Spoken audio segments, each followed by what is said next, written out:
Yesus hidup itu buat saya dan saudara. Karena kami percaya apapun yang menjadi masalah persoalan dan saya dan saudara, Tuhan sudah menanggungnya. Oleh sebab itu biar kita selalu setia kepada Tuhan. Nomor satu kita prioritaskan kepada Tuhan. Karena dialah segala-galanya bagi hidup saya dan saudara. Biar kita mau serukan namanya, kita mau tinggikan nama Yesus. Mari kita bangkit berdiri semua.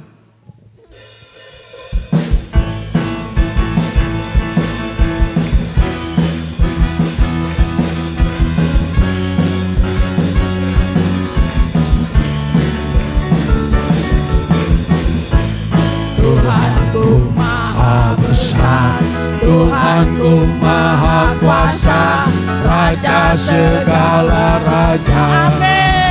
Amin. Dia takkan tergoyahkan, dia takkan terkalahkan, dia hidup dan berkuasa. Serukan namanya, Yesus Tuhan Raja, segala kuasa tunduk dalam namanya. Dia luar biasa, perkasa mulia, Yesus nama di atas segala nama. Glory, haleluya. Tuhanku maha besar, Tuhanku maha kuasa, Raja segala raja. Amin.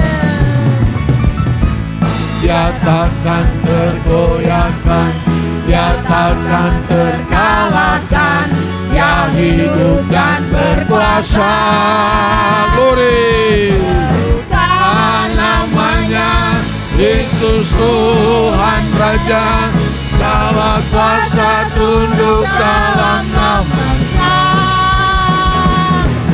Luar biasa, perkasa mulia, Yesus nama di atas segala nama. Serukan namanya, Yesus Tuhan Raja, segala kuasa tunduk dalam namanya. Luar biasa, perkasa mulia, Yesus nama di atas segala nama. Serukan namanya, Yesus Tuhan Raja, segala kuasa tunduk dalam namanya. Luar biasa, perkasa mulia, Yesus nama di atas segala nama. Yesus nama di atas segala nama. Yesus nama di atas segala nama. Amin. Haleluya. Haleluya. Haleluya, haleluya, haleluya Yesus, haleluya. Terima kasih. Haleluya. Silakan duduk. Saya mengundang ruang kesaksian yang dari Tambu Jakarta.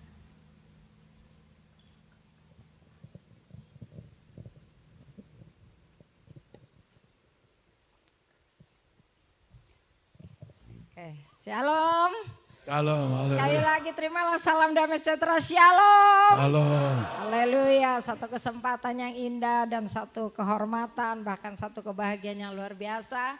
Saya boleh ada di tempat ini bersama-sama dengan Bapak Ibu, Saudara yang terkasih. Bapak Ibu, saya cuma mau bersaksi bahwa Tuhan itu baik, amin. Tuhan Yesus itu sangat baik.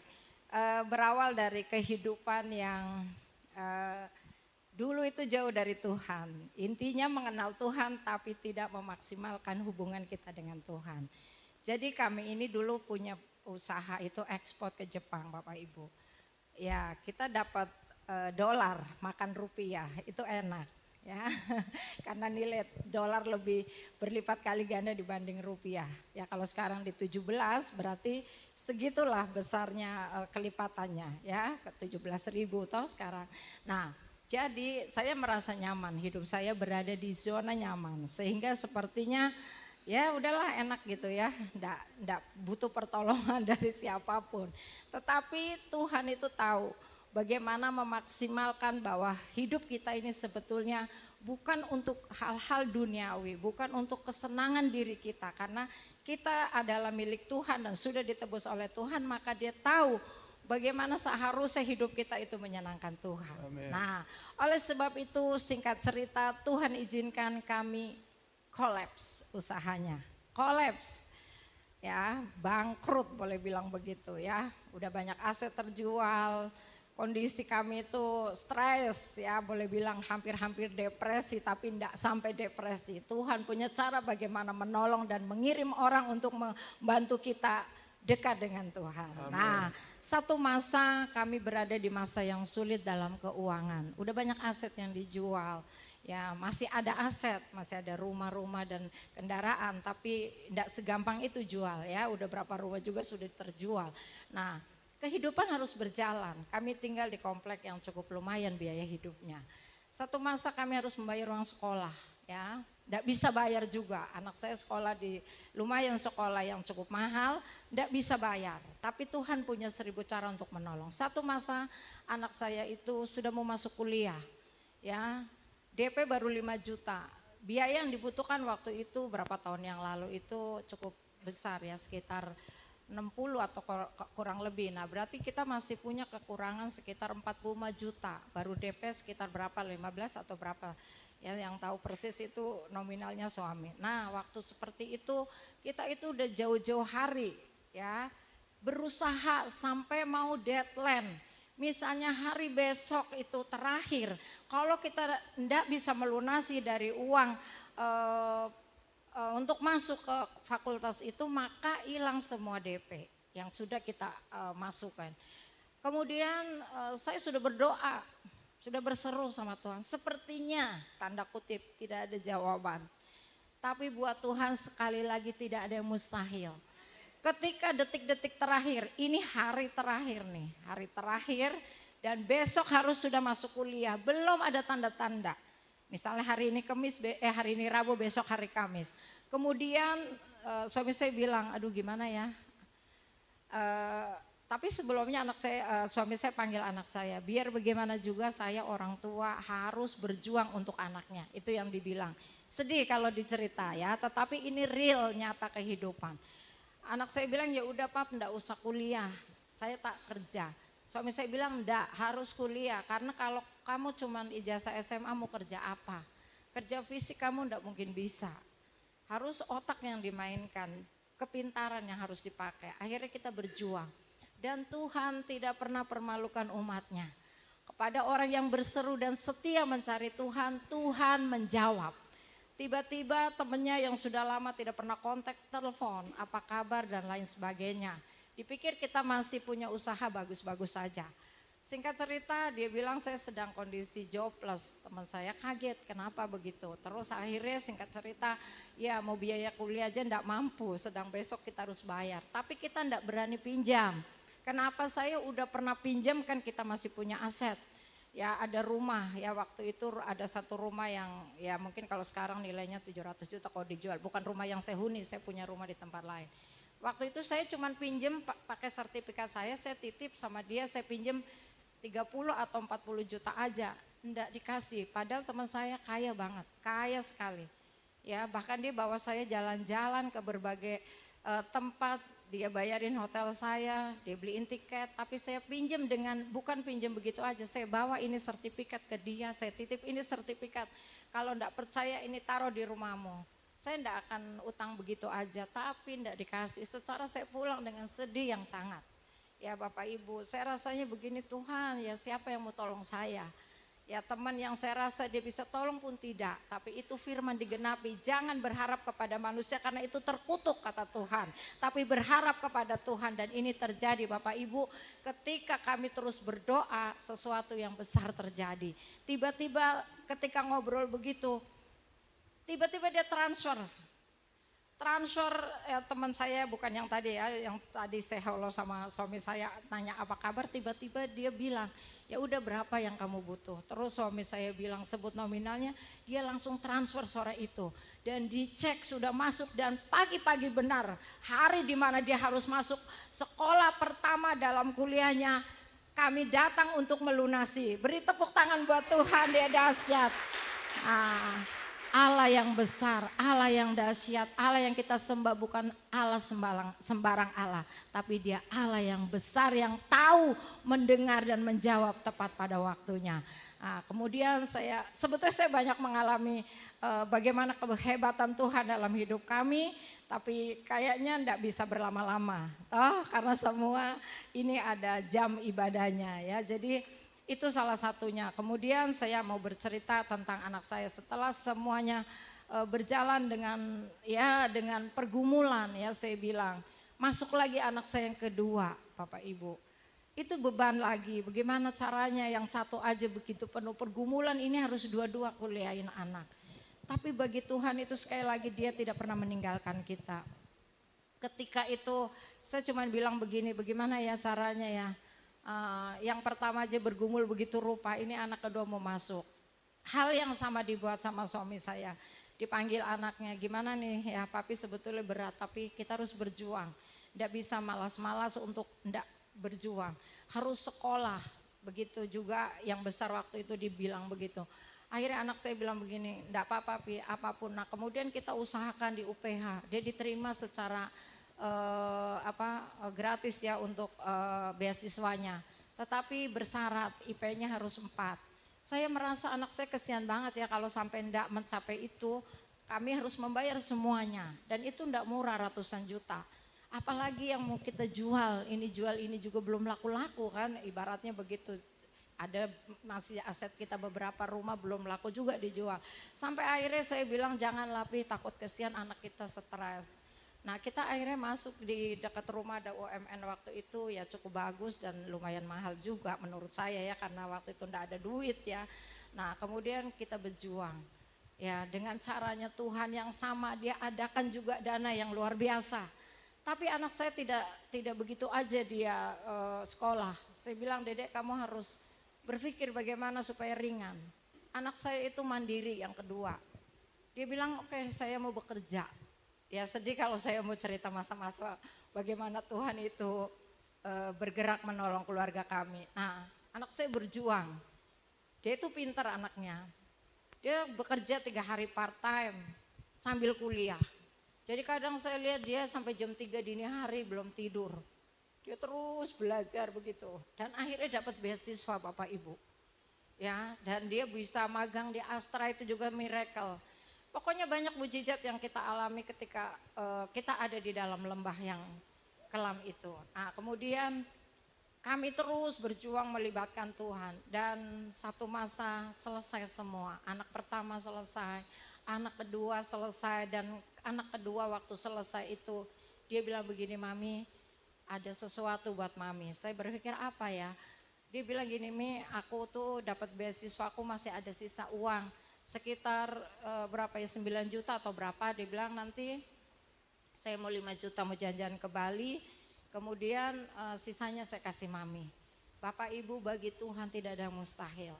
Dan hebatnya selesai semua kuliah, anak saya dua-dua bekerja di tempat yang bagus. Itu bukan karena kesombongan saya cerita, bukan karena kehebatan. Anak saya yang kedua masuk perusahaan terbesar di Jarum Group. Itu juga caranya Tuhan, tidak pernah saya bisa terpikir itu pas pandemi. Karena dia selesai 2019 atau 2018 kuliah, pandemi 2019.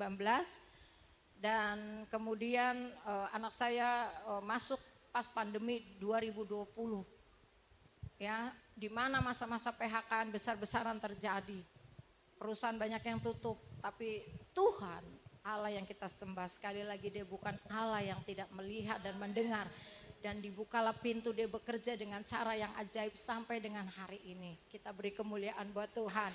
Ya, kita tahu bahwa setiap kita punya problem dan persoalan. Tetapi sekali lagi bahwa bersama dengan Tuhan tidak ada yang mustahil. Banyak cerita yang saya alami tentang Tuhan. Tapi rasanya saya tidak bisa berbagi banyak-banyak dengan Bapak Ibu karena waktunya berjalan terus. Mungkin sampai di sini Tuhan Yesus memberkati. Sekali lagi kita beri aplaus buat Tuhan. Dia hebat dan berkuasa. Tuhan Yesus memberkati. Ya puji Tuhan, kesaksian yang menguatkan bahwa bagi Allah tidak ada mustahil. Tetapi kita ingat firman kemarin minggu. Kita itu di atas, biarpun kita di atas, kita tuh belum maksimal katanya. Kita mau prioritaskan Tuhan di atas segala-galanya. Dan kemarin kami dikuatkan lagi, Ibu Rohani katakan, kita itu jangan khawatir. Biar apapun dengan kondisi apapun, Tuhan itu yang selalu cukupkan. Asal kita setia dan berdoa kepada Tuhan, itulah utama yang kita kerjakan di dalam Tuhan. Biar kita sebentar akan mendengar sebagian firman Tuhan. Kita mari bangkit berdiri semua. Mari kita angkat satu pujian, karya terbesar.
Yesus engkau ku kagumi.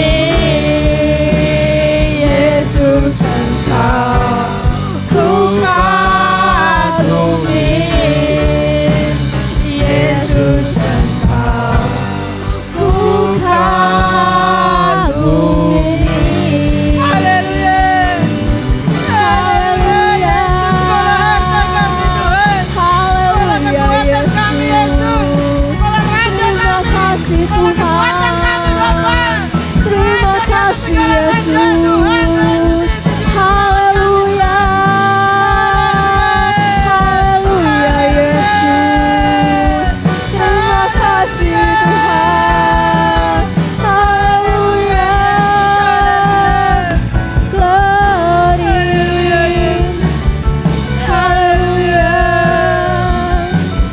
Haleluya Yesus.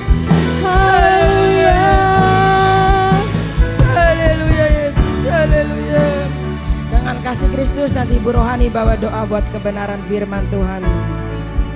Karya terbesar dalam hidupku, Pengorbananmu yang selamatkanku.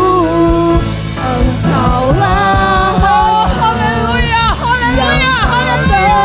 adillah, yang Haleluya. Haleluya.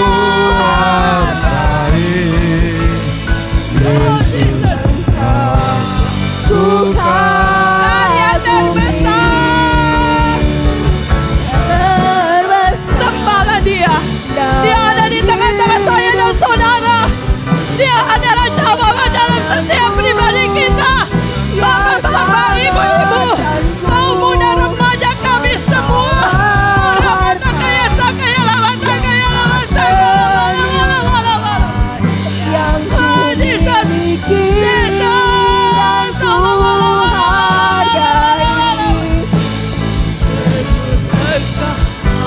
oh Yesus engkau mengagumi.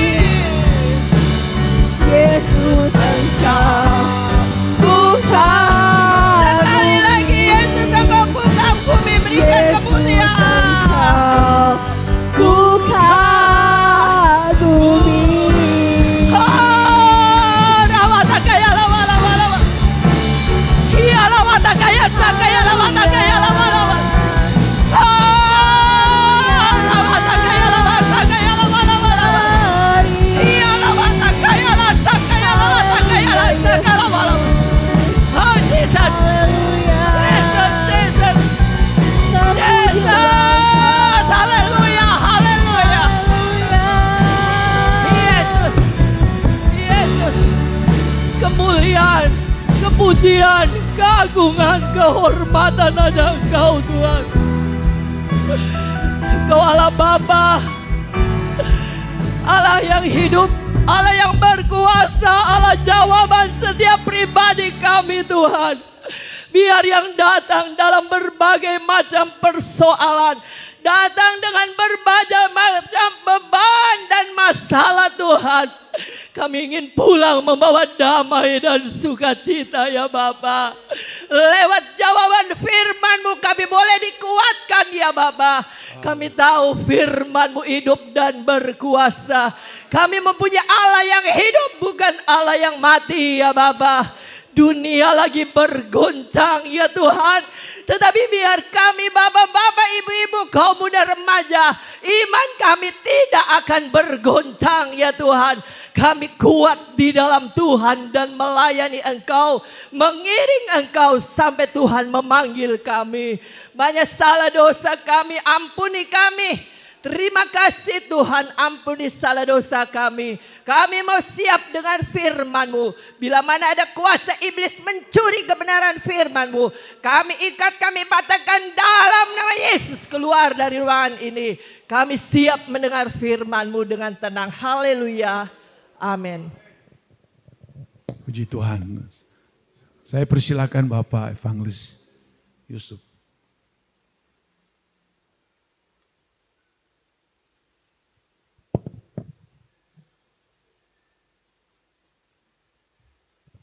Haleluya. Haleluya, haleluya.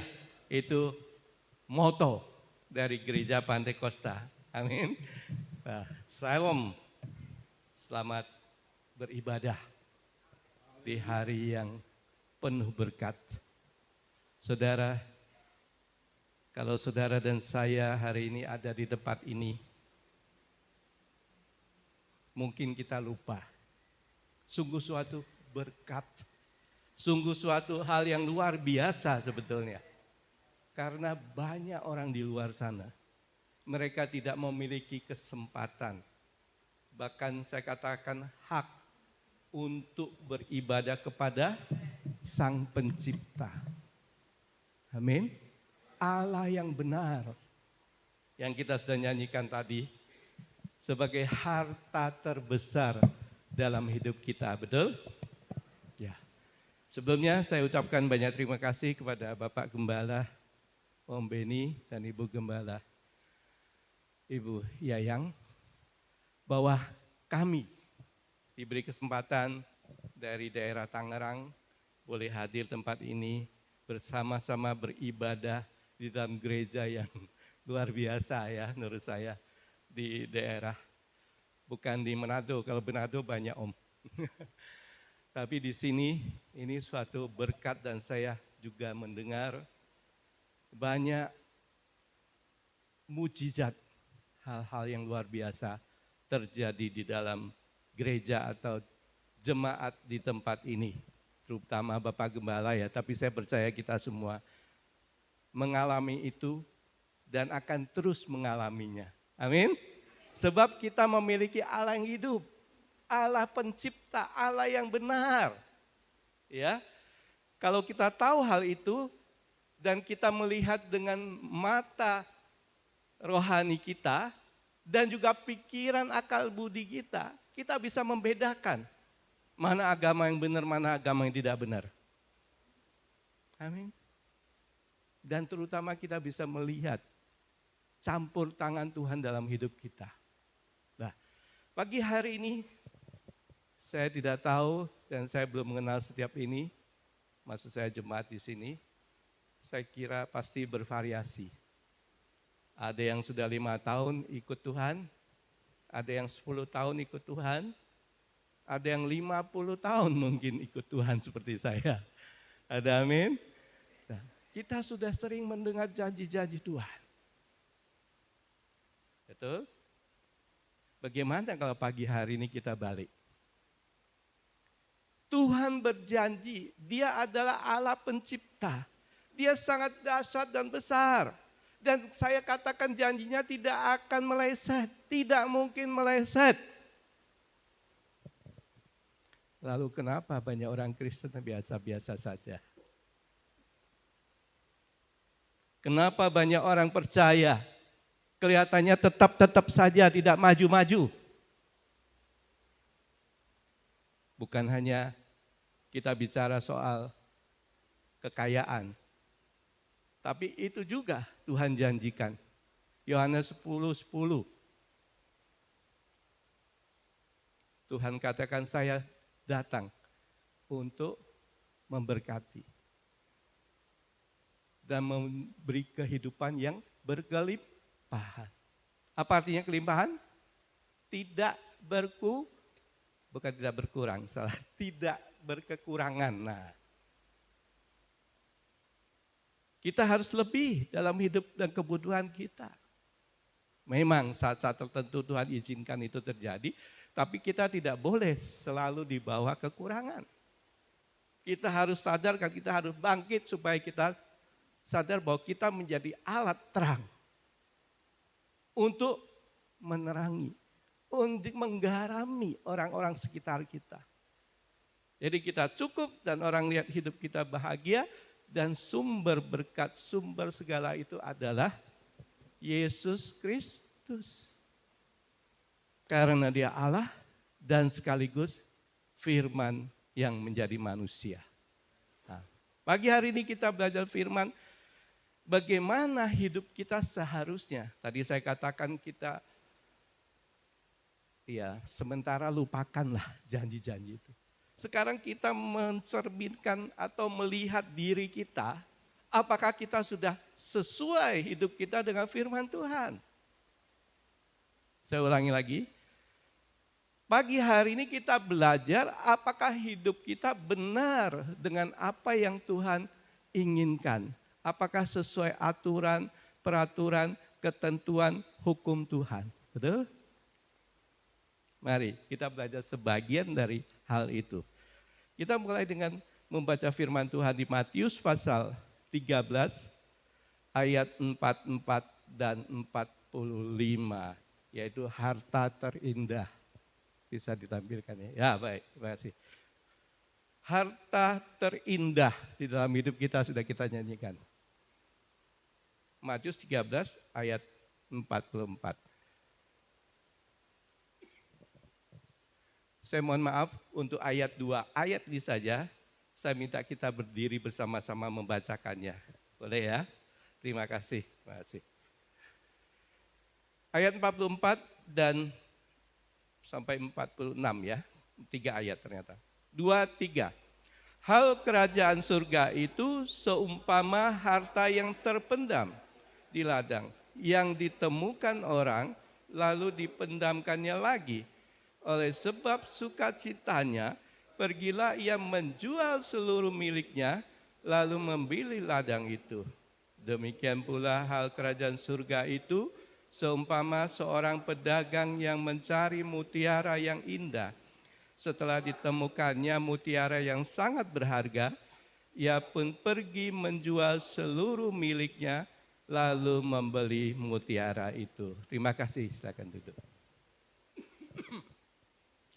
Hal kerajaan surga, yaitu hal tentang orang-orang yang sudah mengenal Yesus sebagai juru selamat, hal orang-orang yang menerima Kristus sebagai sumber kehidupan mereka, maka mereka akan melakukan hal seperti ini.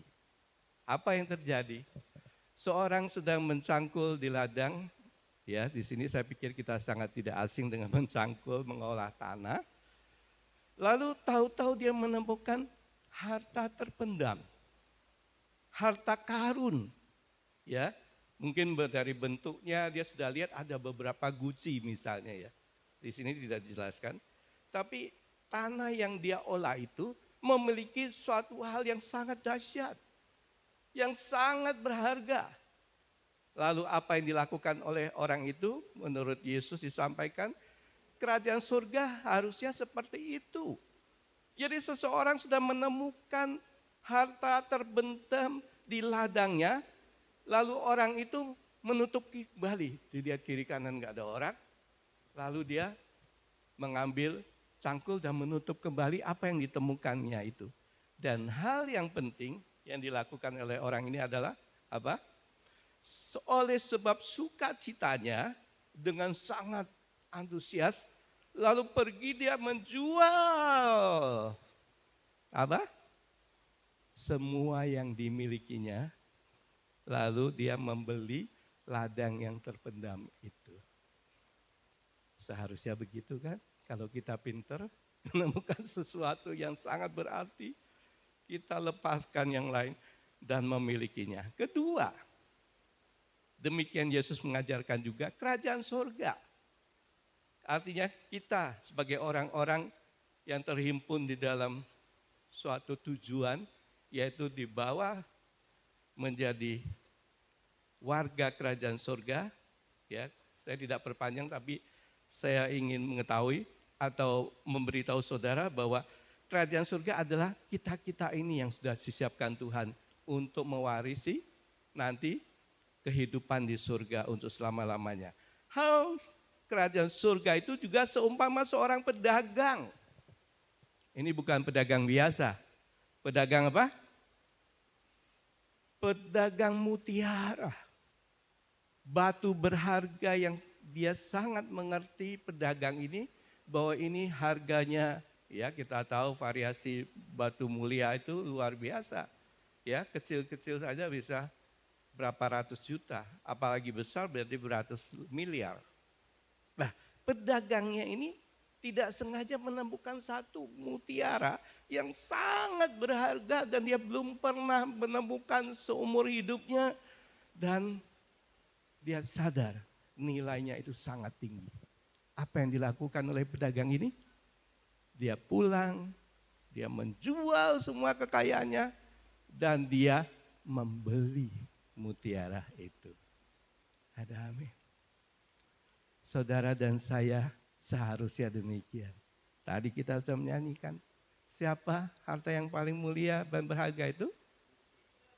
Kurang keras, siapa? Yesus, Sang Juru Selamat. Dia adalah Allah sendiri. Dia adalah firman yang menjadi manusia. Dan dia adalah sumber kehidupan. Apa menjadi persoalan saudara tidak ada artinya. Tuhan segera bisa menyelesaikannya. Soal ekonomi, soal kesehatan, soal tadi mencari, sudah disaksikan ya, dana untuk uang kuliah, sekolah dan seterusnya. Kebutuhan keluarga besar. Kadang kita lupa. Kita mulai mencari teman. Kalau kita saat memiliki kesulitan seperti apa yang disaksikan rekan kami. Ternyata banyak kali, bukan sekali, banyak kali akan membuat kita menjadi kecewa. Kita tidak bisa mengangkat orang lain, dia sendiri juga susah. Ada satu rahasia. Kalau kita lihat orang kaya enak hebat, tapi saya katakan orang kaya itu juga banyak utang. Amin. Tapi anak-anak Tuhan nggak perlu utang. Betul? Kok diam? Saya sudah 20 tahun, 25 tahun tidak utang. Tidak perlu utangan. Padahal saya saat itu masih menjadi pemborong konstruksi bangun pabrik-pabrik begitu. Butuh dana biaya besar. Tapi saya waktu itu sempat ya mengalami goncangan dan kolaps juga. Ya ini tambahan sedikit untuk saudara-saudara kita pengusaha. Jangan takut. Kalau Tuhan izinkan itu terjadi, memang harus terjadi. Saya akui setelah saya selesai menyelesaikan masalah itu. Dengan kita pernah mengalami dalam keadaan yang susah betul, kita masih survive. Kita masih ditolong Tuhan. Tuhan selesaikan semua utang kita, sampai kita tidak perlu utang lagi. Dahsyat. Kenapa? Akhirnya Tuhan mengajarkan, itu uang tidak penting bagi saya. Saya tidak mengatakan semua orang mengatakan gitu. Saya mengatakan uang itu tidak penting. Sebab Tuhan kita adalah Tuhan yang hidup. Tuhan kita perkasa, Tuhan kita dahsyat. Dia sanggup memberi segala kecukupan dalam hidup kita, bahkan berkelimpahan. Ingat bangsa Israel? Kira-kira berapa orang yang keluar dari Mesir? 600.000 laki-laki waktu dihitung awal. Anggap aja istri 2 anak, tapi bangsa Israel anaknya banyak-banyak ya, seperti Yakub. Anggap aja 4 kali 600 berapa? 2.400.000. Yang beri makan siapa? Yang turun dari surga. Pagi-pagi mereka mengambil di luar rumah, di luar kemah. Mana, betul? Lalu mereka mau daging. Tuhan kirim apa? Burung. Tinggal ngambil, sebab Alkitab mengatakan 1 meter dari tanah tinggal diambil dan masak di rumah. Selama berapa lama? Seminggu, 2 minggu? Oh, enggak. Setahun, 2 tahun? Oh enggak. 40 tahun. Saudara di keluarga rumah berapa orang? Itu yang Tuhan kerjakan bagi manusia. Bagi mereka yang mengasihi Dia. Amin. Bagi mereka yang dikasihi Tuhan. Amin. Kita teruskan tentang menyerahkan seluruhnya dan datang kepada Tuhan. Ada contoh. Ya. Kalau saudara bertanya, Pak Yusuf, ada contoh enggak di Alkitab? Ada. Mari kita baca. Filipi pasal 3 ayat 7, 8. Yang 2 ayat dulu. Filipi pasal yang ketiga ayat 7, 8. Saya akan bacakan untuk saudara. Demikian firman Tuhan. Tetapi apa yang dahulu merupakan keuntungan bagiku, ini surat siapa? Rasul Paulus kepada jemaat Filipi. Tetapi apa yang dahulu merupakan keuntungan bagiku, sekarang kuanggap rugi. Kuanggap hal itu tidak berguna. Karena siapa? Kristus. Dia ulangi lagi, ayat ke-8. Malahan segala sesuatu yang kuanggap rugi, sebab apa? Sebab karena pengenalan akan Kristus Yesus Tuhanku lebih mulia daripada semuanya itu. Dan oleh karena dialah aku telah melepaskan semuanya itu dan menganggapnya apa? Sampah. Supaya aku memperoleh Kristus. Jadi harta yang terpendam yang ditemukan tukang gali tanah di ladang, lalu atau petani di situ ya. Lalu seorang yang ahli dalam hal barang-barang bernilai atau batu berharga, itu mereka segera mengambil tindakan. Menjual segalanya supaya dia bisa membeli, mendapatkan harta atau mutiara yang sangat berharga itu. Kalau saudara dan saya tadi sudah menyanyi, saya pikir kita sangat kenal lagu itu. Harta yang termulia, yaitu Yesus Kristus.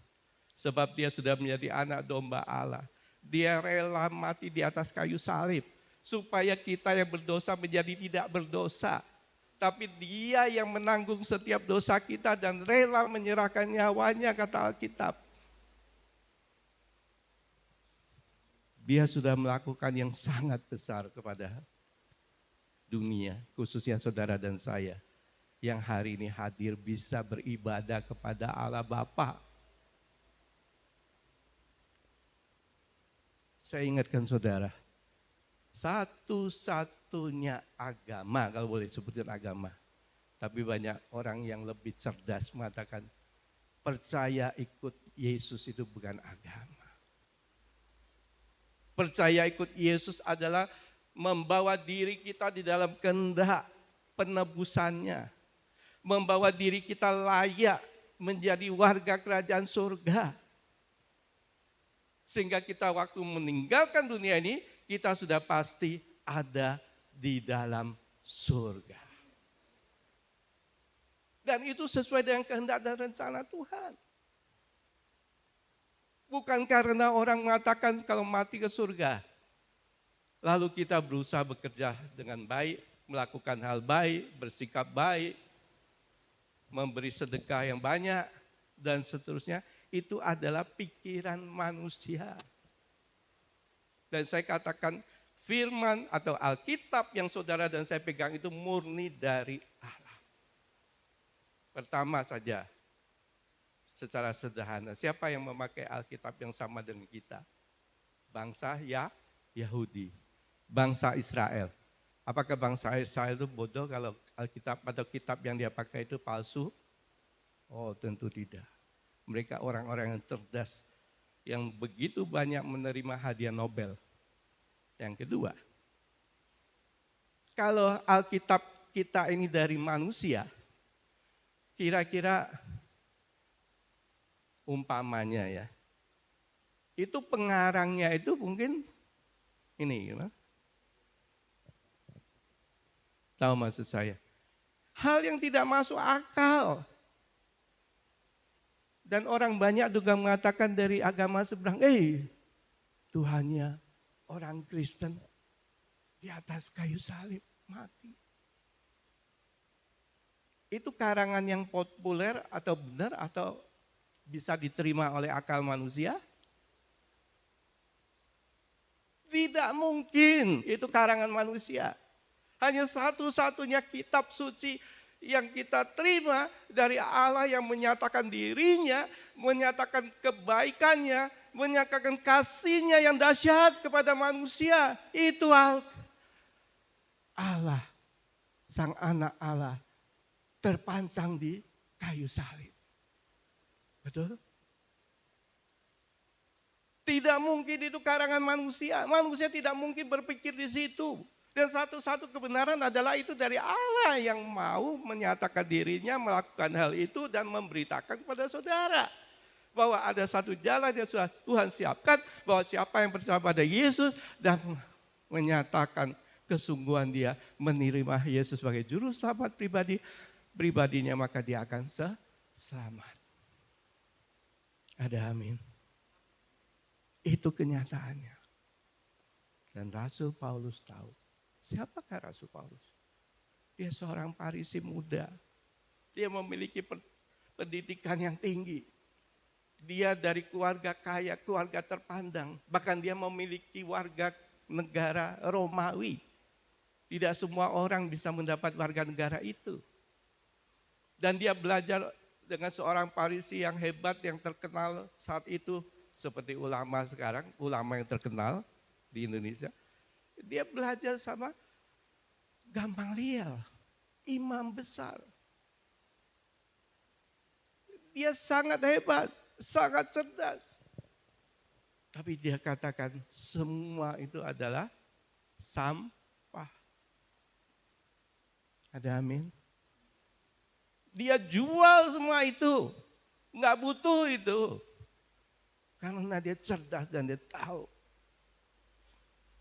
bahwa Yesus adalah harta terpendam yang sangat hebat itu.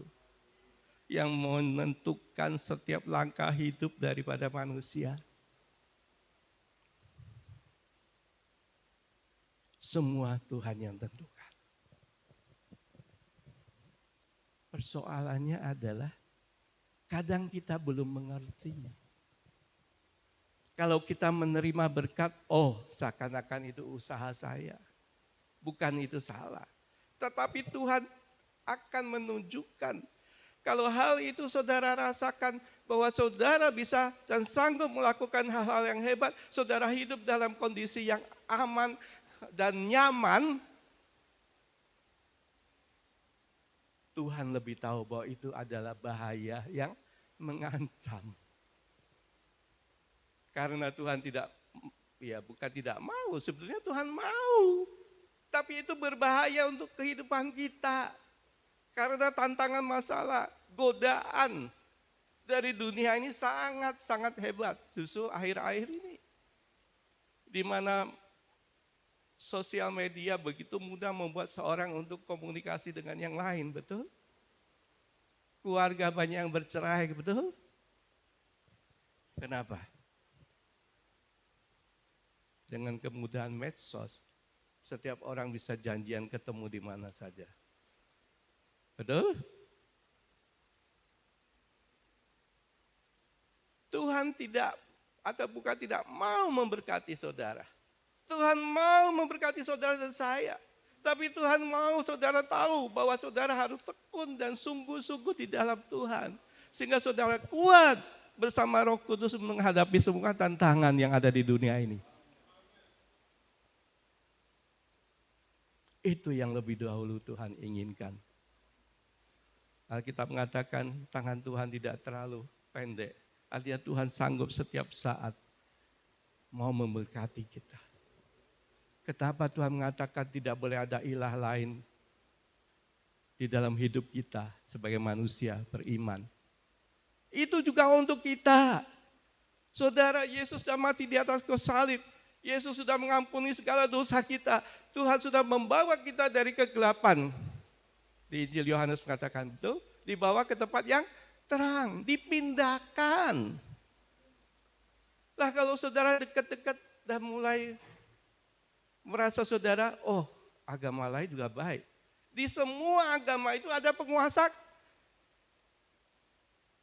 penguasa di udara, penguasa dunia untuk saat ini. Siapa? Si ular tua, betul? Sebab saatnya nanti kalau kedatangan Tuhan kedua kali, dia akan ditahan di neraka. Tapi saat ini dia sedang berkeliaran. Bukan Tuhan takut, bukan Tuhan iri. Memang Alkitab mengatakan Tuhan iri, betul. Iri dalam arti untuk kebaikan kita. Bukan Tuhan mau dibandingkan, oh enggak sebanding saya katakan saudara. Tuhan kita dahsyat. Setan, iblis, semua antek-anteknya itu ciptaan Tuhan. Betul? Karena di awalan mereka adalah malaikat. Saya sering memberi pengertian. Kalau di sini di depan teras biasanya kita punya tanaman ya di kota besar walaupun terasnya maksud saya halamannya kecil diberi tumbuhan yang bagus ya, bunga-bunga gitu ya. Sekali waktu ada seekor ulat masuk ke teras depan pintu kita, pintu keluar. Kita manusia terhadap ulat itu kita bisa menentukan. Ulat ini mau kita matikan, ulat ini mau kita kembalikan ke tempat bunga, atau ulat ini kita bisa lempar ke jalanan. Betul? Itu ulat bukan ciptaan kita. Jadi kalau banyak orang berdebat menyatakan Tuhan kayak apa, bagaimana, saya kira bodoh mereka. Otaknya nggak nyampe untuk memikirkan Tuhan. Tidak perlu. Ulat yang datang ke teras kita itu kita menentukan hidupnya, matinya sanggup. Kita bukan penciptanya ulat. Kita ini ciptaan Tuhan. Saudara bisa membandingkan betapa dahsyatnya Tuhan. Persoalannya kenapa kita tidak maju? Kita tidak tahu banyak hal yang Tuhan inginkan kita lakukan. Bukan untuk kebaikan Tuhan, bukan Tuhan, maaf, saya kalau katakan terlalu kasar, gila hormat, tidak. Tuhan lakukan semua perintah, ketentuan, apa yang harus kita lakukan sesuai firman Tuhan, itu semua untuk kebaikan kita. Lah kita sudah dipindahkan dari gelap kepada terang, bagaimana kita harus kembali lagi?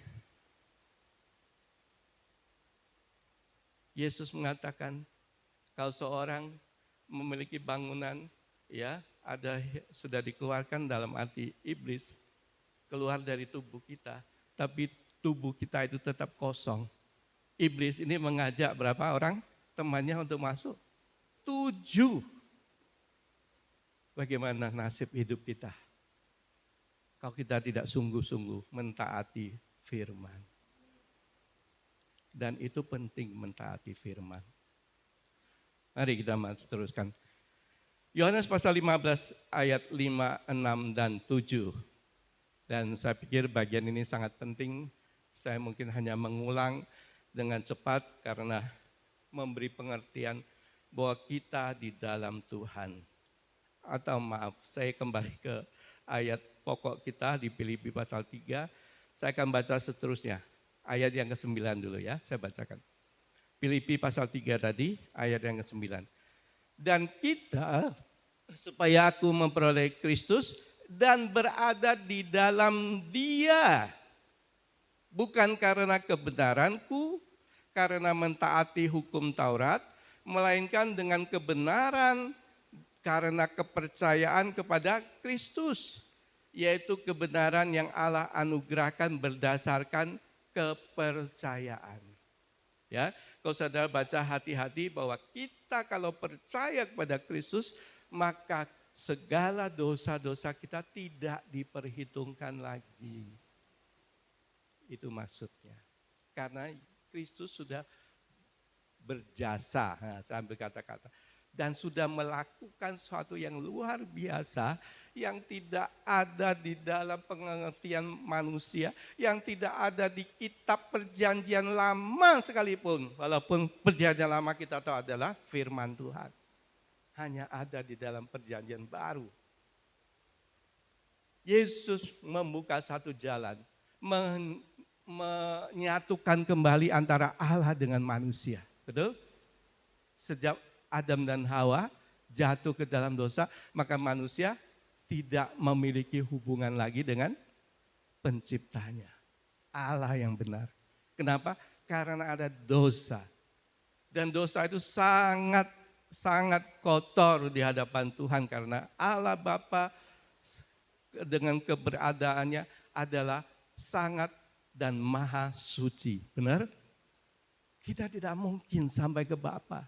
Kita mau melakukan apapun, jungkir balik, potong telinga, potong lidah. Nah, itu tidak mungkin kita bisa berhubungan dengan Tuhan.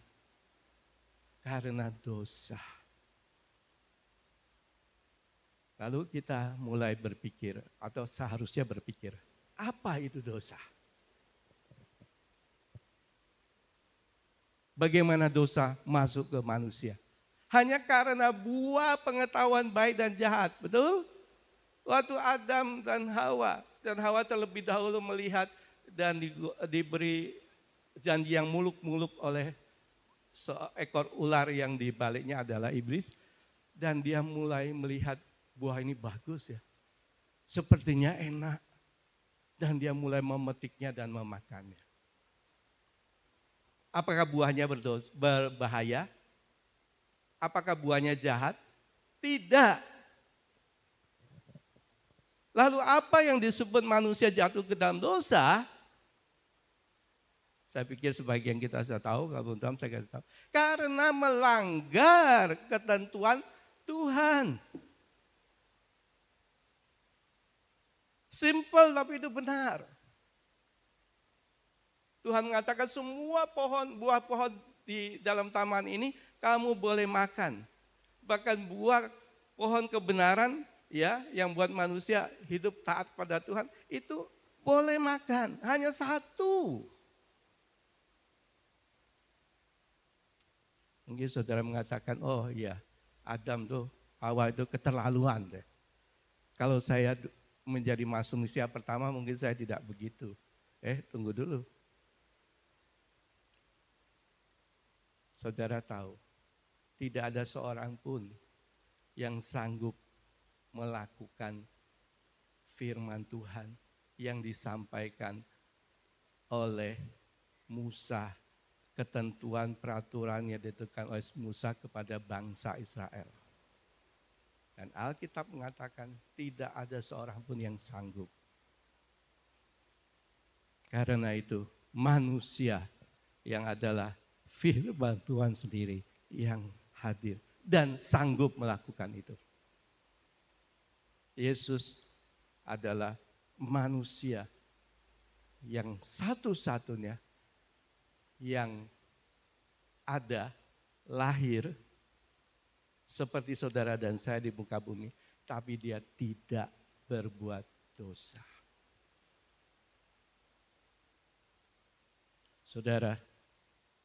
Saudara tidak perlu pusing dengan dosa lagi. Sebab kita baca. Karena di dalam Dia, yaitu di dalam Yesus, bukan kebenaranku. Ya, artinya kalau kita sudah berusaha bagaimana sebisanya kita tidak melakukan dosa atau berbuat yang baik-baik, itu kita tidak sanggup lalu kita kecewa dengan diri kita. Dan Tuhan sudah tahu saudara memang tidak sanggup. Tetapi ada jalan keluarnya. Tetapi karena mentaati hukum Taurat. Bukan. Melainkan kebenaran karena percaya kepada Kristus. Percaya bahwa Kristus adalah Allah yang Tuhan karuniakan kepada manusia. Sehingga setiap orang yang percaya kepadanya, dia akan selamat dan masuk kepada kehidupan kekal. Jadi karena dosa manusia akan atau ditetapkan seperti iblis akan menghadapi hukuman di dalam kebinasaan kekal. Jadi kalau saya mengatakan atau saudara baca di Alkitab, hidup yang kekal yaitu hidup surga bersama-sama Tuhan Yesus. Sebaliknya binasa kekal yaitu masuk ke dalam neraka selama-lamanya. Nah, jadi Tuhan memberikan suatu jalan bahwa manusia cukup percaya saja. Saya bisa memberi perumpamaan begitu. Ada seorang guru, dia mengajar di kelas. Dia sangat mengasihi anak-anak kelasnya.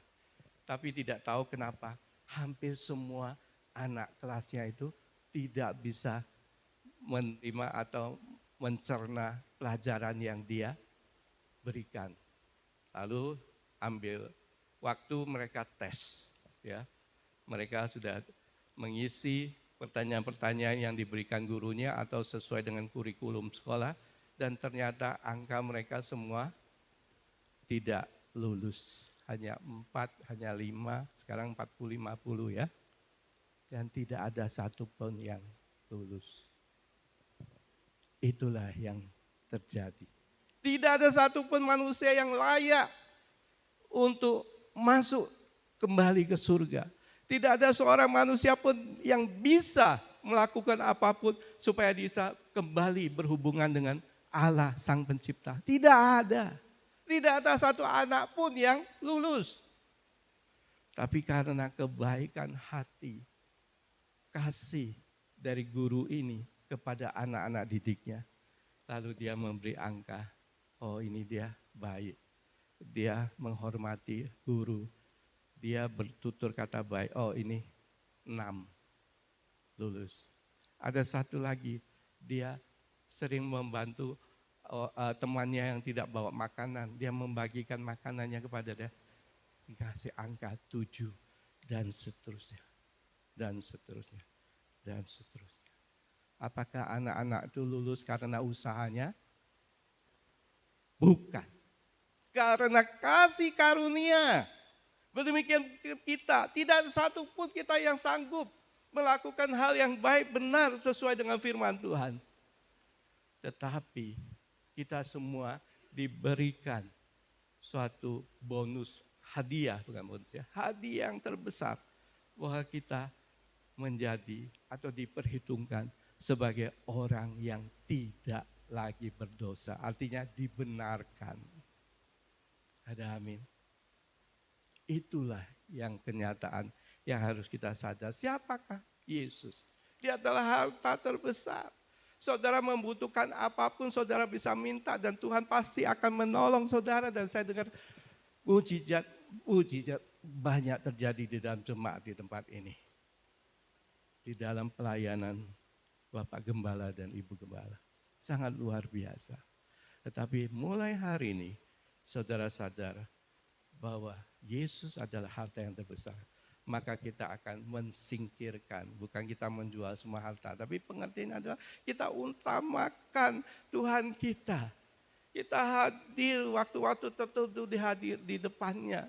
Berkata-kata mengucap syukur kepada dia. Berkata-kata mau mentaati firman-Nya. Walaupun babak belur. Tapi kesungguhan kita, hati kita di hadapan Tuhan itu yang dinilai. Betul? Tuhan tahu kita tidak sanggup. Roh Kudus sudah diberikan untuk menolong kita. Tapi itu pun dilupakan. Kalau kita mulai mau melakukan sesuatu yang tidak baik, lalu kita merasa ada sesuatu, ada suara yang mengingatkan gitu, betul? Awalnya mungkin kita peka. Tapi kalau sudah kita melangkah lebih jauh, kita lupa dengan suara atau dilupakan suara itu. Dan kita mulai melakukan hal-hal yang tidak baik. Melakukan kejahatan. Melakukan hal-hal yang melanggar norma. Melanggar firman Tuhan. Begitu kedua kali. Lalu selain Roh Kudus, iblis juga bekerja. Enggak apa-apa. Itu cuma dosa kecil. Betul? Kita mulai melangkah. Kita mulai melangkah. Kita mulai makin jauh. Kita mulai makin jauh. Apalagi itu belum Tuhan memberkati loh. Belum banyak uang yang di dalam kantong kita, di rekening kita. Itu sudah kita melakukan hal-hal yang tidak baik. Kemudian suatu saat kita sudah mulai melakukan dosa yang besar, iblis lakukan. kamu tidak layak beribadah kepada Tuhan. Itu tipuan iblis. Kalau saudara mengatakan iya, saudara habis. Tapi saudara katakan tidak. Saya berdosa, sangat berdosa. Saya sangat besar dosanya. Tetapi Tuhan sudah melakukan yang terbaik bagi saya. Karena dia sudah menyerahkan nyawanya untuk saya. Tepuk tangan buat Tuhan. Sungguh dia baik. Sungguh dia sangat baik, saudara. Apakah saudara masih mengatakan ini karangan manusia? Apakah saudara mengatakan Alkitab ini palsu? Jauhkan pikiran itu pikiran yang datang dari iblis. Dari ajaran mereka yang mengatakan agama. Mereka mencari diri, jati diri mereka. Mereka berusaha bagaimana kelihatan baik. Mereka melakukan hal-hal yang baik dan mereka tidak punya dalil. Hanya tahunya dari Google. Contohnya, kalau memberi maka engkau akan diberi. Betul? Mereka melakukan memberi orang miskin tapi mereka tidak punya dalil, mereka tidak punya kitab suci seperti yang saudara dan saya pegang. Janji Yesus, Tuhan kita mengatakan, berilah maka engkau akan diberi. Saudara bisa search di Lukas.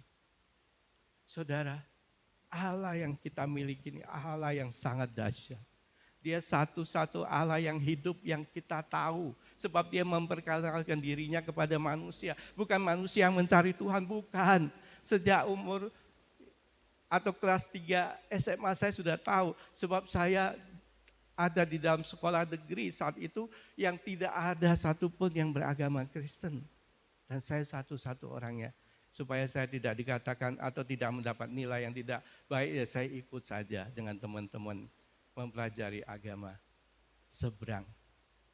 Dan saat itu, saya waktu masih muda itu saya sudah tahu bahwa tidak ada satu agama pun yang sama dengan agama kita. Karena semua agama adalah pikiran manusia, mereka mengarang, mereka berusaha mencapai Tuhan. Tetapi satu-satunya, kalau boleh disebut agama, yaitu ada keselamatan di dalam Yesus Kristus. Sebab dia adalah juru selamat yang dipanggil atau disediakan oleh Tuhan bagi manusia. Barang siapa percaya kepada dia, hanya percaya, maka dia akan diselamatkan. Jadi saudara sudah memiliki harta yang besar. Dan kemudian kita harus ada selalu di dalamnya. Ya, saya tidak bisa bacakan karena waktu. Yohanes pasal 15 tadi yang kita mau baca 5, 6, 7 ayatnya. Yesus mengatakan, aku adalah pokok anggur yang benar. Barang siapa tinggal di dalam aku di dalam dia, maka dia berbuah banyak. Artinya kita menjadi saksi. Kita menunjukkan bahwa dunia, bahwa hidup kita sejahtera. Bukan tidak ada masalah, persoalan, tapi kekuatan, kesejahteraan, hal-hal yang Tuhan jaga hati kita. Kalau kita lebih tekun lagi dalam firman Tuhan, maka Tuhan akan bebaskan kita dari segala masalah. Memang Tuhan kita mau menyiksa kita, menyediakan keadaan yang buruk kepada kita. Oh enggak. Tetapi itu semua untuk kebaikan kita. Kenapa di Eropa katanya gerejanya kosong sampai tidak ada orang beribadah lagi, betul? Karena mereka sudah hebat, karena mereka memiliki ilmu pengetahuan yang tinggi, karena mereka sudah bisa menghasilkan uang, kesejahteraan, tidak ada satu yang mendapat kesulitan, maka gereja kok kosong. Yang rugi siapa? Kalau manusia tidak mengenal Tuhan, tidak beribadah kepada Tuhan yang benar, yang rugi manusia. Sebab tempatnya ujung-ujungnya adalah kebinasaan. Kita bersyukur Tuhan kita melihat setiap langkah kehidupan kita. Dan Tuhan tahu dan Tuhan membimbing kita. Seperti tadi kalau ada ulat ya kita bawa, ini jangan lewat sini ya, kita kasih batasan. Lalu dia kembali dan jalan kembali ke tempat asalnya di rumput dan dia bisa hidup dengan baik benar. Tuhan kita tahu yang terbaik untuk kita. Ayat 6, barang siapa tidak tinggal di dalam aku, dia dibuang keluar. Nah ini, Udah pasti kita akan menjadi kering kalau tidak menempel, artinya seperti dahan yang tidak menempel kepada pokok suatu pohon, yaitu pokok anggur di sini, bahwa dia akan menjadi kering. Kemudian orang memakainya menjadi kayu bakar. Ayat ke-6. Ayat ke-7, jikalau kamu tinggal di dalam aku, nah ini penting. Jikalau engkau atau kamu tinggal di dalam aku, kata Yesus, dan firmanku tinggal di dalam kamu. Ini perhatikan, ini kewajiban kita. Jangan kita mendengar terus enak dengan janji-janji Tuhan. Pagi hari ini kita balik. Apa yang harus kita lakukan itu kita perhatikan. Jikalau kamu tinggal dalam aku dan firmanku tinggal di dalam kamu, mintalah apa saja yang kamu kehendaki dan kamu akan menerimanya. Amin. Kalau saudara sudah melakukan firman Tuhan, kalau saudara sudah mengasihi Tuhan, saudara bisa mengatakan kepada dunia, oh tidak, saya lebih mengasihi Tuhan saya. Saya tidak mau menyakiti Tuhan saya lagi. Amin. Tuhan begitu baik kepada saya. Saya tidak mungkin mengkhianati dia. Walaupun daging itu membuat kita enak, hal-hal yang buruk yang kita tahu saat ini sangat menggoda, terutama apa? Perzinahan. Tapi itu dihaluskan. Oh bukan. Dia cuma selingkuh. Itu iblis. Itu dunia. Hati-hati. Kita akan katakan, kita tetapkan diri kita. Saya tidak mau melakukan dosa lagi sebab Tuhan begitu sayang kepada saya. Saya tidak mungkin menyakiti hatinya. Betul? Siapa yang paling sering menyakiti hati kita? Bukan tukang ojek kan? Kalau tukang ojek tidak menurut ke tempat yang kita kehendaki, tidak bawa kita bilang, turun bang. Kalau turun mas di sini, udah kita cari ojek yang lain. Tapi justru orang-orang yang dekat kita itu yang membuat kita lebih atau sering kali mengalami sakit hati, betul? Saudara kita, anak kita, orang tua kita. Kalau orang lain kita nggak peduli karena tidak ada hubungan yang dekat. Saya katakan pada saudara-saudara mudah menyakiti hati Yesus Tuhan. Kalau saudara dekat dengan Dia, perhatikan hidup kita. Kalau kita sudah mau dekat pada Tuhan, sungguh-sungguh memiliki Tuhan dan melupakan, menjauhkan semua. Itu tadi yang disebut oleh Rasul Paulus. Semua itu menjadi sampah. Memang itu sangat menggiurkan. Memang itu sangat menyenangkan untuk daging manusia. Dan orang lain melakukannya tapi saya tidak. Ada amin. Kalau saudara melakukan itu, saudara akan dapat berkat. Tangan Tuhan tidak lepas dari kehidupan saudara dan saya. Sebab manusia tidak hidup karena roti saja. Betul? Matius pasal 4 ayat. Hafal ayat ini mudah. Saya bacakan, tetapi Yesus menjawab, ada tertulis. Artinya firman Tuhan dari Musa ataupun Daud waktu zaman perjanjian lama mengatakan manusia hidup bukan hanya karena roti. Bangsa Israel memang makan roti, kalau kita makan nasi. Artinya makanan nasi yang untuk jasmani itu tidak cukup untuk hidup kita. Tetapi kita harus hidup dengan apa? Tetapi kita hidup dari setiap firman yang keluar dari mulut Allah. Dari mulut Yesus. Dari banyak yang tercatat atau mungkin tidak semua, tapi kalau kita melakukan firman Tuhan yang sudah tercatat di Alkitab, itu sudah cukup.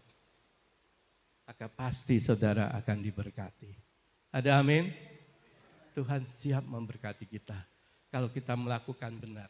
Dan kita sudah sampai pada titik bahwa saudara sanggup mendapatkan berkat supaya saudara bisa memberkati orang lain. Lalu terakhir ya. Tadi sudah disampaikan bahwa kalau kita harus mengasihi Tuhan. Artinya kita harus melakukan perintah Tuhan. Artinya perintah Tuhan itu untuk kebaikan kita. Timbal balik dan firman Tuhan itu sudah disampaikan, sudah menjadi hukum bagi kita yang ada di dalam kerajaan Allah. Menjadi ketentuan kita yang sudah hidup, mau hidup dan sudah hidup baru ya saya katakan, itu sudah pasti karena Roh Kudus bekerja, kita mulai memperbaiki hidup kita supaya kita tidak kembali lagi kepada yang lama. Kalau kita melakukan firman Tuhan, maka pasti kita akan diberkati. Artinya hidup kita akan berhasil dan Tuhan akan menolong kita. Ayat yang terakhir adalah yang tadi sudah disaksikan juga, yaitu Yeremia pasal 17. 2 atau 4 ayat ini sangat luar biasa. Saudara, kalau ada seorang melanggar lalu lintas, dia seharusnya bawa helm tapi dia tidak membawa helm waktu dia mengendarai sepeda motor. Lalu polisi datang, kenapa engkau melanggar perintah? Loh, perintah apa Pak? Saya kok nggak tahu, saya merasa semua baik-baik, saya sudah ada STNK, motor saya bukan bodong, semua sudah siap, kaca spion ada. Tetapi saudara tidak pakai helm. Oh gitu tau Pak. Kapan ya? Kalau orang naik sepeda motor harus pakai helm, ini pengendaranya tidak tahu. Tetapi polisi mengatakan engkau melanggar ketentuan dari pemerintah, undang-undang lalu lintas. Apakah pengendara itu ditilang atau tidak? Tetap ditilang. Walaupun tidak tahu. Saya mau sampaikan sesuatu yang saudara mungkin selama ini tidak tahu. Yeremia pasal 17 ayat 5. Ya, kita bacakan. Kita bacakan bersama-sama untuk ayat ini supaya kita masuk di dalam hidup kita. Ini ayat ini mungkin jarang disampaikan oleh hamba Tuhan karena terlalu keras. Tapi saya pikir saat ini sudah waktunya. Dunia lebih dahsyat lagi mengganggu kehidupan orang-orang percaya. Jadi ayat ini perlu kita diingatkan. Karena ayat ini sangat penting supaya kita bisa hidup baik. Tidak masuk di dalam bagian yang ditentukan firman ini. Ya, Yeremia pasal 17 ayat 5. Bersama-sama kita baca dengan ayat 6. 2, 3. Beginilah firman Tuhan. Terkutuklah orang yang mengandalkan manusia, yang mengandalkan kekuatannya sendiri dan hatinya menjauh daripada Tuhan. Ia akan seperti semak bulus di padang belantara. Ia tidak akan mengalami datangnya keadaan baik. Ia akan tinggal di tanah angus, di padang gurun, di negeri padang asin yang tidak berpenduduk. Saudara, jangan bilang saudara tidak tahu. Walaupun saudara dan saya tidak tahu ayat ini, tapi ayat ini berlaku bagi setiap orang percaya. Kalau saudara mengandalkan manusia, itu berdosa di hadapan Tuhan. Kalau saudara mengandalkan kekuatan sendiri, kenapa? Tadi saya sudah memberi pengertian kenapa di Eropa banyak gereja-gereja kosong. Mereka mengandalkan dirinya sendiri, lalu hatinya jauh dari Tuhan. Maka dia berat ya kata-kata. Tapi itu benar. Tapi ayat selanjutnya, ayat 7. Saya akan bacakan buat saudara. Diberkatilah orang yang mengandalkan Tuhan, yang menaruh harapannya kepada Tuhan. Ia akan seperti pohon yang ditanam di tepi air, yang merambatkan akar-akarnya ke tepi batang air, dan yang tidak mengalami datangnya panas terik, yang daunnya tetap hijau, yang tidak khawatir dalam tahun kering, dan yang tidak berhenti menghasilkan buah. Saudara, itulah saudara dan saya. Kalau saudara saya dan saya mengandalkan Tuhan dengan sungguh-sungguh dan tetap ada di dalam Tuhan, memperhatikan hukum-hukum Tuhan. Mungkin kita masih amburadul melakukan firman Tuhan, tapi kita datang ke hadirat Tuhan mengatakan, Tuhan saya berjanji, mulai saat ini saya akan sungguh-sungguh mentaati setiap firman Tuhan. Bukan saya pilih-pilih, oh itu kalau memberi, itu mau memberi perpuluhan, itu mau memberi tentang uang, itu bukan saya. Oh enggak saudara, firman Tuhan adalah untuk kebaikan saudara. Saudara memiliki berapa uang pun saudara masukkan ke kantong kolektor. Sebab itu bukan untuk Bapak dan Ibu Gembala. Untuk siapa? Tuhan. Dan sesuai firman Tuhan, maka saudara akan diberkati, saudara akan tumbuh, saudara akan makin tinggi, dan terus seperti matahari atau terang dari pagi itu masih buram. Kalau subuh kan masih gelap, makin lama makin terang. Itulah kehidupan orang percaya. Saudara akan dibawa Tuhan makin hari seperti terang yang sampai ke tengah hari. Seperti rembang tengah hari. Itulah kehidupan saudara. Kalau saudara mengasihi Tuhan, saudara melakukan firman Tuhan, saudara merendahkan diri dan taat kepada apa yang Tuhan inginkan. Dan kalau kita salah, kita minta maaf dan kita minta ampun. Dan Tuhan pasti memaafkan kita. Tapi jangan kita meninggalkan Tuhan. Iblis sering mengatakan, oh sekarang dosamu sudah besar. Tuhan tidak akan mengampuni. Tidak saudara. Saudara tetap kembali kepada dia. Sebab dia sangat baik. Sebab dia sudah melakukan hal yang dahsyat dengan menyerahkan nyawanya di atas kayu salib. Dan dia sudah menang atas kematian. Dan iblis dan alam maut. Artinya kematian, maut ini tidak bisa mengikat Yesus. Dan Yesus sudah bangkit dan saudara juga sebagai pengikut Yesus Tuhan. Maka saudara juga akan dibangkitkan kelak nanti kedatangan Tuhan kedua kali. Sehingga kita bersama-sama Tuhan Yesus kembali kepada pencipta kita. Hidup selama-lamanya di surga. Amin. Puji Tuhan, mari kita tepuk tangan buat kemuliaan nama Tuhan. Puji Tuhan, terima kasih Bapa. Sungguh Engkau baik bagi kami. Setiap hal yang ada dalam hidup kami, semua pemberian Tuhan, semua pengaturan Tuhan. Tuhan izinkan apa yang terjadi supaya kami mengingatkan diri kami bahwa kami tidak boleh lepas dari Engkau. Apapun yang terjadi dalam hidup kami adalah milik-Mu. Dan di dalam tangan Tuhan, itulah yang terbaik bagi kehidupan kami sebagai manusia. Memberkati jemaat di tempat ini Tuhan, banyak masalah persoalan yang mereka hadapi, tetapi melalui firman Tuhan mulai saat ini mereka akan melakukan setiap firman Tuhan dengan teliti dan hati-hati. Maka masa depannya akan Tuhan angkat. Maka kepastian akan menjadi terang yang makin hari makin terang dan jelas. Itulah karya Roh Kudus. Memberkati Bapak dan Ibu Gembala tempat ini. Tuhan sudah memakai dengan heran dan Tuhan teruskan akan pengerjaan Tuhan. Akan membawa banyak jiwa yang melihat kebaikan dan kasih dari kedua gembala, Bapak dan Ibu Gembala ini. Dan kami jemaat sepenuhnya mendukung pelayanan di tempat ini. Dan Tuhan akan menjadi kami suatu alat untuk kebaikan banyak orang. Untuk kemuliaan nama Tuhan. Hanya di dalam nama Yesus kami sudah berdoa. Yang percaya katakan amin. Puji Tuhan. Kami serahkan.